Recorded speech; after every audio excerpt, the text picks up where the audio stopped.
नमस्कार, आप देख रहे हैं न्यूज़ एट 8। शाहजहां शेख को आखिरकार पश्चिम बंगाल पुलिस ने सीबीआई को सौंप ही दिया है। सीबीआई शाहजहां शेख को लेकर पुलिस हेडक्वार्टर से निकल चुकी है। कोलकाता हाईकोर्ट की सख्ती के बाद पश्चिम बंगाल पुलिस के पास विकल्प नहीं बचा था। कलकत्ता हाईकोर्ट ने कल ही सौंपने को कहा था, लेकिन बंगाल पुलिस ने नहीं सौंपा था, जिसके बाद कलकत्ता हाईकोर्ट ने शाम 4:15 बजे तक आदेश का पालन करने के लिए कहा था।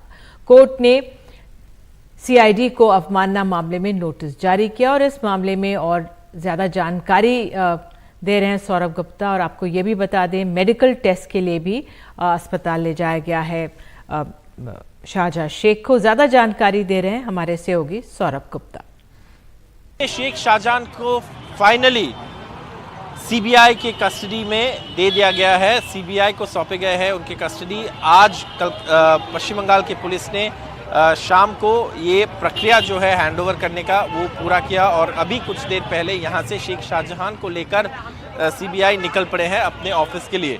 तो आज ये हुआ है क्योंकि कल हाईकोर्ट के ऑर्डर आने के बाद पश्चिम बंगाल की पुलिस हैंडओवर नहीं किया था, ये बताकर कि जो स्टेट है उन्होंने हाईकोर्ट के ऑर्डर के खिलाफ सुप्रीम कोर्ट गए हैं और सुप्रीम कोर्ट में इस चीज़ का फैसले होने के बाद ही हैंडओवर होगा या नहीं ये तय करेंगे। तो सुप्रीम कोर्ट अर्जेंट हियरिंग करने से मना कर दिया। आज फिर हाईकोर्ट ने बोला कि हाईकोर्ट के ऑर्डर के साथ कंप्लाई करना पड़ेगा। उसके बाद शेख शाहजहां को आज सीबीआई के कस्टडी में सौंप दिए गए और शेख शाहजहां को कुछ ही देर पहले सीबीआई के अधिकारी उनका कस्टडी लेकर यहाँ से निकल गए। इससे पहले उसको अस्पताल ले जाया गया था मेडिकल चेकअप के लिए। मेडिकल चेकअप पूरी होने के बाद यहाँ पे आकर ऑफिशियली हैंडओवर देकर शेख शाहजहां की कस्टडी सीबीआई को दे दिया गया। इस केस से कई सारे तथ्य जुड़े हुए हैं, जैसे कि पहले कलकत्ता हाईकोर्ट ने एक ऑर्डर पास किया था कि जो ईडी अफसर पे हमला हुआ था 5 जनवरी को, उसकी जांच एक एसआईटी करेंगे, स्पेशल इन्वेस्टिगेशन टीम, जिसमें सेंटर और स्टेट पुलिस के ऑफिसर्स रहेंगे। लेकिन ईडी ने कहा ये जांच सीबीआई द्वारा होनी चाहिए और स्टेट पुलिस ने कहा कि नहीं, ये जांच स्टेट पुलिस द्वारा होनी चाहिए। सुनवाई के बाद हाईकोर्ट ने यह फैसला लिया कि ये जांच सीबीआई को सौंपी जाएगी। सीबीआई को जांच सौंपने के बाद यहाँ पे हाईकोर्ट ने ऑर्डर दिया कि शेख शाहजहां का कस्टडी दिया जाए सीबीआई को, लेकिन कल पुलिस ने नहीं दिया। उसका कारण हमने बता दिया आपको। आज आखिर में जाकर शेख शाहजहां को सीबीआई के कस्टडी में भेज दिया गया है और पुलिस ने शेख शाहजहां को हैंडओवर कर दिया है सीबीआई कस्टडी में। उधर प्रधानमंत्री मोदी ने आज संदेश खाली की पीड़ित महिलाओं से मुलाकात की और ममता सरकार पर निशाना साधा और बलात्कार के आरोपी को बचाने का इल्जाम भी लगाया। बारासात में बीजेपी के महिला मोर्चे की रैली में प्रधानमंत्री ने कहा कि नारी शक्ति बंगाल का माफिया राज खत्म करेगी। टीएमसी घोर पाप करे छे। संदेश खाली में जो कुछ भी हुआ उससे किसी का भी सिर शर्म से झुक जाएगा, लेकिन यहां की टीएमसी सरकार को आपके दुख से कोई फर्क नहीं पड़ता। राहुल गांधी की भारत जोड़ो न्याय यात्रा आज मध्य प्रदेश के धार जिले में पहुंची। यह कांग्रेस नेता ने युवा अधिकारी रैली को संबोधित किया। राहुल गांधी को सुनने के लिए रैली में काफी लोग पहुंचे। अपने संबोधन में राहुल गांधी आदिवासियों का मुद्दा उठाते हुए बीजेपी पर हमला बोला। उन्होंने कहा कि आदिवासियों से उनका हक छीनने के लिए अब उनको वनवासी कहा जा रहा है। वनवासी वो जंगली लोग सिर्फ जंगल में रहते हैं, आदिवासियों के साथ नहीं, दलितों के साथ, आदिवासियों के साथ, गरीब पिछड़ों के साथ, जहां भी ये कमजोर लोगों का अपमान कर सकते हैं, ये करते हैं। राहुल गांधी और प्रियंका गांधी उत्तर प्रदेश से लोकसभा का चुनाव लड़ेंगे। राहुल गांधी एक बार फिर से अमेठी से कांग्रेस उम्मीदवार होंगे। उसके अलावा वो केरल की वायनाड सीट से भी चुनाव लड़ेंगे। 2019 में राहुल गांधी अमेठी से चुनाव हार गए थे और वायनाड से जीतकर संसद पहुंचे थे। प्रियंका गांधी रायबरेली से चुनाव लड़ेंगी। पिछली बार सोनिया गांधी रायबरेली से सांसद चुनी गई थी, लेकिन इस बार वो राजस्थान से राज्यसभा की सांसद चुनकर संसद पहुंची हैं। उधर अमेठी की सांसद स्मृति ईरानी का कहना है कि प्रत्याशी चयन की प्रक्रिया ही कांग्रेस की हार का संकेत है। मैं नहीं जानती कांग्रेस का प्रत्याशी कौन होगा, लेकिन ये अपने आप में बहुत ही मुझे लगता है कि एक अजीब मंजर है कांग्रेस की राजनीति का।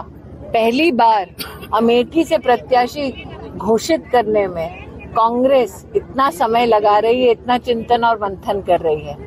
कांग्रेस की हार का संकेत आपको उसी में मिल सकता है। महाराष्ट्र में लोकसभा चुनावों को लेकर सीट बंटवारे पर पेंच फंसा हुआ है। एनडीए की बात करें तो देर रात अमित शाह, एकनाथ शिंदे, अजीत पवार, देवेंद्र फडणवीस के बीच पहले दौर की बातचीत हुई और आज एक बार फिर से बातचीत हो रही है। गठबंधन में 10 सीटों को लेकर पेंच फंसा है। शिवसेना शिंदे गुट 22 सीटों की मांग कर रहा है, जबकि एनसीपी अजीत पवार गुट 10 सीटों की, वहीं बीजेपी 10, 12, 6 का फॉर्मूला चाहती है, यानी 30 सीटों पर बीजेपी खुद लड़ना चाहती है। शिवसेना शिंदे गुट को वो 12 और अजीत गुट को 6 देना चाहती है। दूसरी तरफ महाराष्ट्र में महाविकास अघाड़ी में सीटों के बंटवारे को लेकर आज चर्चा हुई। यहां आगे भी ये जारी रहेगी। अगली बैठक 9 मार्च को होगी। सीटों की संख्या को लेकर प्रकाश अंबेडकर से बातचीत चल रही है। एमबीए में फिलहाल जो सीटों का फॉर्मूला सामने आ रहा है वो सूत्रों के मुताबिक कांग्रेस 18, शिवसेना यूबीटी 18 से 20, एनसीपी शरद पवार 8 से 10, वंचित बहुजन अघाड़ी 5 की मांग 5 से 6 सीटों पर गतिरोध बना हुआ है। और आइए सुन लेते हैं संजय राउत का क्या कहना है इस पर। आपने देखा होगा कि महाविकास आघाड़ी की एक महत्वपूर्ण बैठक यहाँ हो गई, जिस बैठक में शरद पवार जी, उद्धव ठाकरे जी, मैं भी था शामिल उसमें, जयंत पाटिल, जितेंद्र आव्हाड और खास करके वंचित बहुजन आघाड़ी के प्रकाश अंबेडकर जी भी हमारे साथ बैठे थे।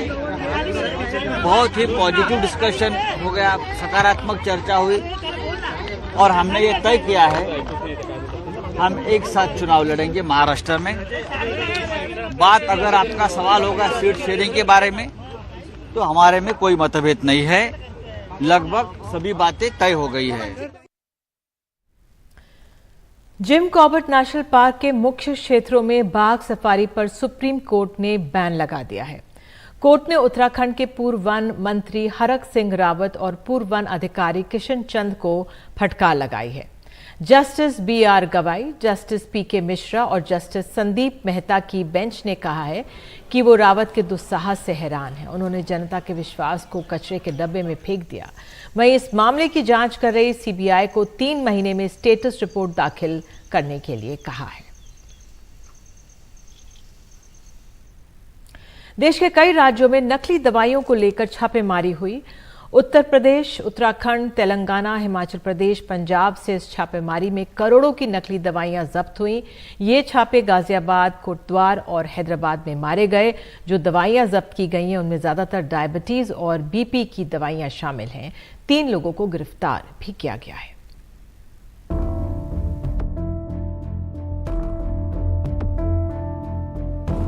गाजियाबाद में पड़े छापों से खुला राष्ट्रीय स्तर पर चल रहा नकली दवाओं का racket. Diabetes, blood pressure, gastritis और पेन किलर्स के नाम पर संदिग्ध मिश्रण वाली दवाएं पैक की जा रही थी और उन पर तमाम बड़ी कंपनियों के नाम चिपकाए जा रहे थे। 1 करोड़ से ऊपर की ये दवाएं थी। ज़्यादातर जहाँ पे ये प्रोडक्ट सप्लाई हो रहा था वो तेलंगाना, हैदराबाद और अमृतसर। इस पे हमारी विवेचना अभी जारी है, इसमें थोड़ा समय लगेगा। इसमें टोटल सीजर अमाउंट हमारा 1 करोड़ 10 लाख रुपए के आसपास है और अभी भी हमारी कार्रवाई जारी है इसमें। उत्तराखंड के कोटद्वार और रुड़की में तेलंगाना पुलिस और ड्रग्स नियंत्रण प्रशासन की टीमें आईं और उन्होंने पाया कि दवाओं के नाम पर चौक और स्टार्च का मिश्रण पैक किया जा रहा है।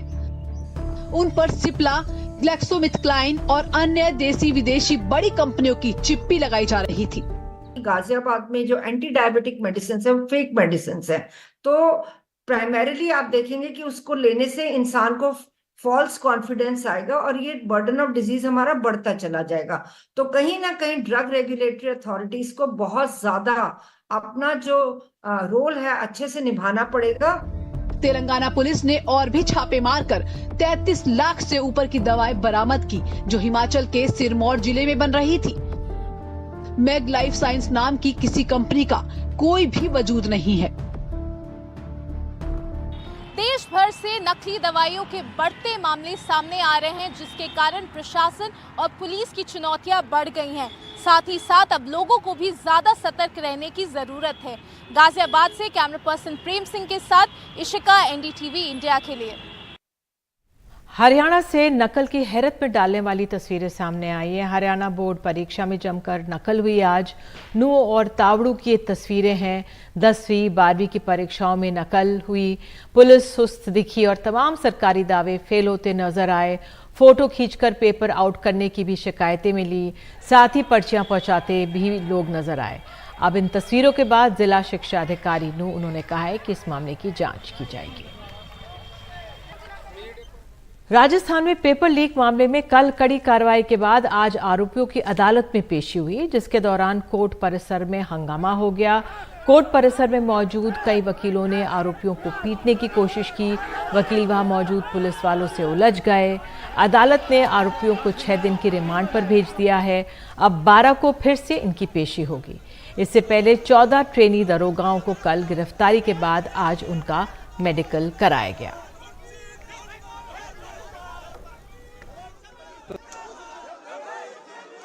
जी की तरफ से एक एफआईआर नंबर 10/2024 जो थी, उसमें 14 मुलजिमानों को गिरफ्तार करके एसओजी ने पेश किया।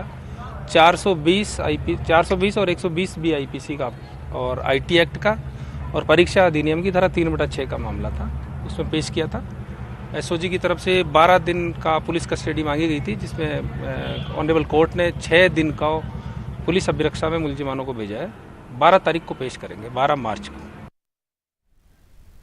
आज उत्तर प्रदेश में पुलिस भर्ती परीक्षा पेपर लीक मामले में एसटीएफ ने 6 आरोपियों को गिरफ्तार किया है। इनके पास से प्रश्न पत्र और आंसर शीट भी बरामद हुई।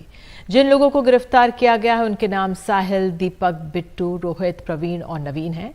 आरोपी मेरठ के रहने वाले हैं। आरोपियों ने बताया कि 18 फरवरी को दूसरी वाली परीक्षा पर का जो पेपर है इनको व्हाट्सएप पर 17 फरवरी को ही मिल गया था। साथ ही 8 मोबाइल फोन और 1 कार भी जब्त की गई है। गिरफ्तार किए गए लोगों में से 2 दीपक और साहिल खुद भी परीक्षार्थी हैं। भर्ती में जो कुछ लीकेज की बात आई थी, इस प्रशासन ने तत्काल उस पूरे भर्ती प्रक्रिया को रद्द किया और 6 महीने के अंदर हम फ्रेश उन्हीं भर्तियों को पुनः आगे बढ़ाएंगे। एजेंसी इस पे कार्रवाई भी कर रहे, सब कार्रवाई कर रहे जी, उसमें शासन के द्वारा यह स्पष्ट किया गया है कि कोई भी व्यक्ति जो इसमें दोषी होगा उसको बख्शा नहीं जाएगा।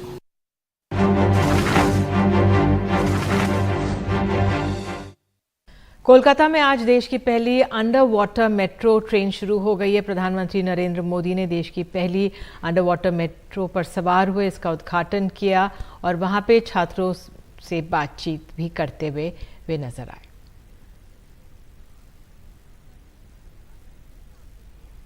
उधर महाराष्ट्र के दौरे पर पहुंचे गृह मंत्री अमित शाह ने आज मुंबई में आशा भोसले से भी मुलाकात की। इस मौके पर आशा भोसले ने एक गाना भी गुनगुनाया। रे मुरलिया चितराव जो पटन थी पटोड़ा मोखलाव जो अकेला जाओ छोड़ के दिल अभी भरा नहीं, अभी ना जाओ छोड़ कि दिल अभी भरा नहीं